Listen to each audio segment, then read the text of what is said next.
Every single person you know is going to die one day, and not one of us actually knows when that clock is going to run out. I want you to sit with that for a moment.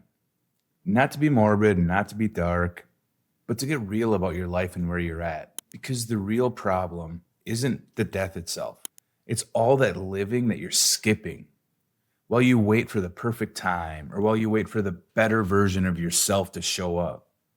Staying exactly where you are, and I understand it feels safe.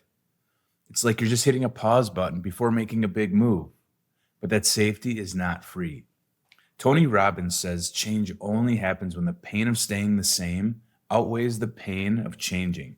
And most people, to be completely honest, never let themselves feel how heavy that first number really is. Every single day that you're standing still, you're paying a hidden tax on your potential. And by the time we finish this video, you will not be able to unsee it. So I want to talk really quickly before I jump in about two stories that you will probably relate to.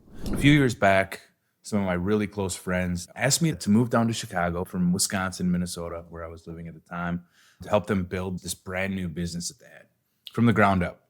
And even though I believed in the idea and I really wanted to, I told them no at the end of the day because where I was at just felt comfortable. I liked my routines. I liked my familiar walls, my friends, my, at the very least, consistent job. I convinced myself that other opportunities would come around, and eventually maybe some kind of did, but nothing like that. So I just thought I had plenty of time to take risks later. Why change everything right now? 10 years, more than 10 years have passed since that day. And while I'm still here grinding away, I'm enjoying my life and stuff. But those friends, they built something special and they sold it for enough to retire with their families years ago. I stayed in that cage and I called it stability. While they were out there creating the kind of freedom in life that I only dreamed of living.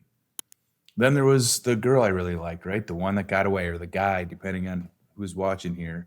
And even though we both knew there was a spark at some points, I kept waiting for the perfect moment to say something.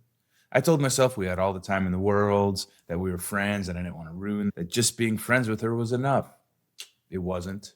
But that perfect moment, it never arrived, right? There was always something standing in the way. No matter how minor it was, I told myself next time, next time.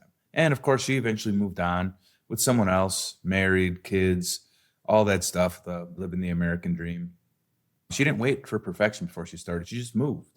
And what I learned is that waiting did feel like a big choice at the time, right? And if you're waiting for something right now, maybe it doesn't feel big or heavy in this moment. It just feels like standing still, hitting that pause button.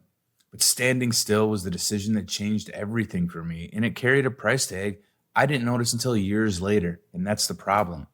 Those weren't just personal failures. They were receipts. I can see them now, right? Proof that doing nothing can cost you everything, whether you're paying attention or not. So now I want to jump into the three invisible taxes. I want to put a name on what's actually being taken from you, because once you see some of these hidden costs by not by not doing anything, by not taking action, you can't go back to pretending that they don't exist. And I hope that you carry this with you. So the first tax I want to talk about is time depletion. And it's pretty brutal because every single day that you don't move is a day that you can't get back.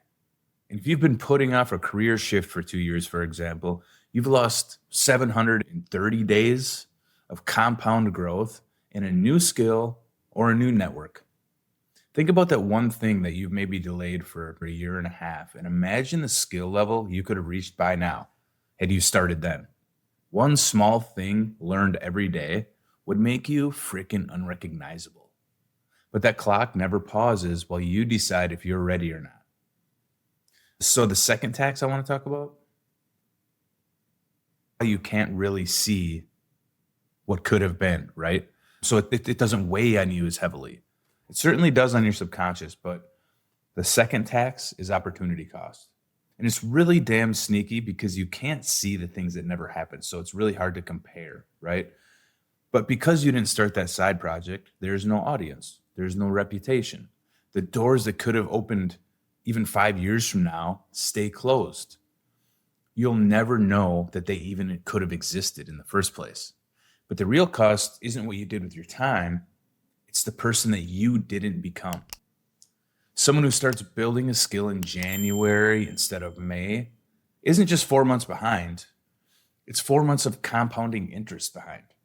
And by year 5, those two people are living completely different lives because of a decision that you felt like saying, not yet.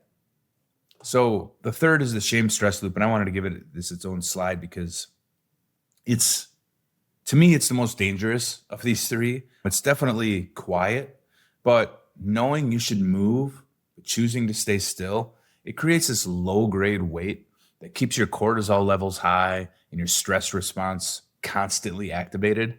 Which, if you are into health and nutrition like I am, you know that's not good.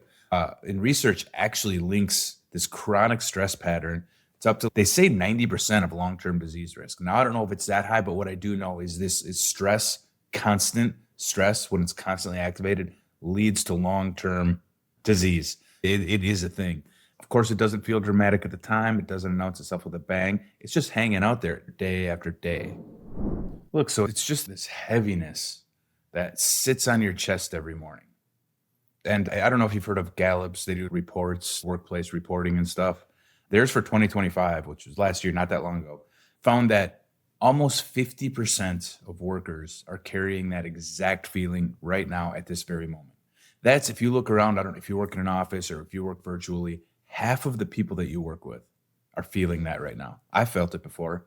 And the fact is that weight, it's like a vicious cycle because that weight, it drains all of the energy you need, the exact energy that you need to take action on other shit right now, right?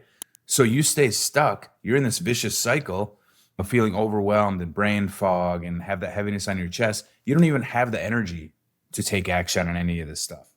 So that friction then becomes your new normal until breaking free, taking action on this dream that you've wanted to feels freaking impossible. And the part that really hits me is that these aren't really even three separate taxes at all. They're really one single tax with just three different faces, right? Time drains you out while the stress builds up, and the gap between who you are and who you want to be grows wider every single day. I want that to sit with you because you have to make a change. Otherwise, you're never going to, and you're just going to be stuck in this cycle of stress and heaviness and knowing that you could be a better person in a better spot in life. Not that you're not a great person, that's not what I'm saying, but knowing that you could be what you've always wanted to be, but never taking action and coming home every day and face planting on the couch because you're freaking exhausted, right? And then not doing anything and then feeling guilty. So you have that guilt, shame loop, shame, stress loop, guilt, shame, stress, right? But because of how loss aversion works, anyway, getting back to the story here, our brains feel losses about twice as hard as we feel gains. So your mind actively tries to make that gap look smaller to protect you from the discomfort of moving. So it's not that you're lazy. There's nothing inherently wrong with you. A lot of people are going through this right now, especially. This is just how we're wired. It's how you're wired. Unfortunately, that wiring is costing you everything that you want. So I want to talk about a 7-day experiment that you can do right now.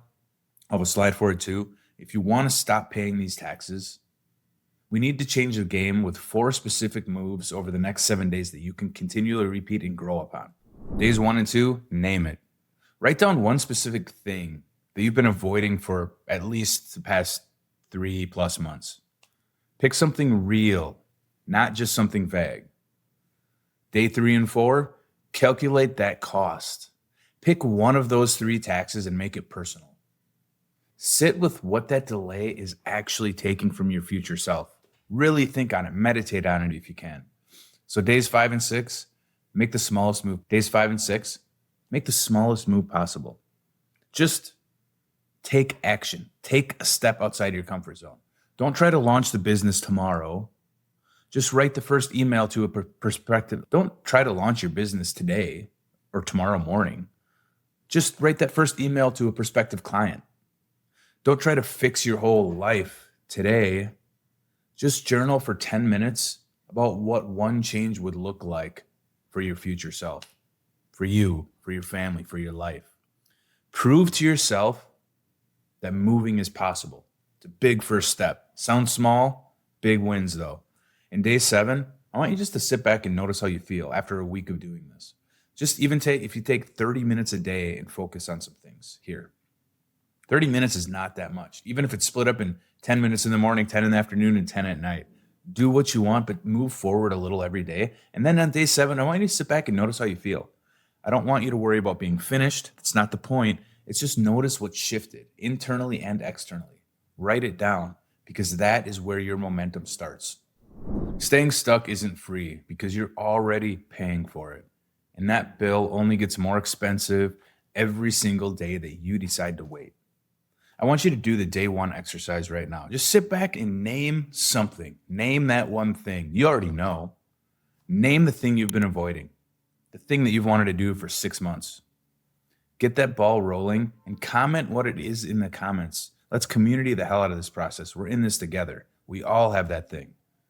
The last thing I want for you is to look back on your life in 10 years and regret all those steps that you didn't take, or that one big step that you didn't take. So let's take them now. And if you're ready to break this freeze, this loop, this stress cycle, get out of this overwhelm, and really start to find your purpose, my recent videos cover all this and more. So go check out some of my other videos. I think you'll like them. Hit subscribe, because every week I'm going to come at you with something great, something to help get to where you want to be in life. Some great new stuff coming your way. Appreciate you.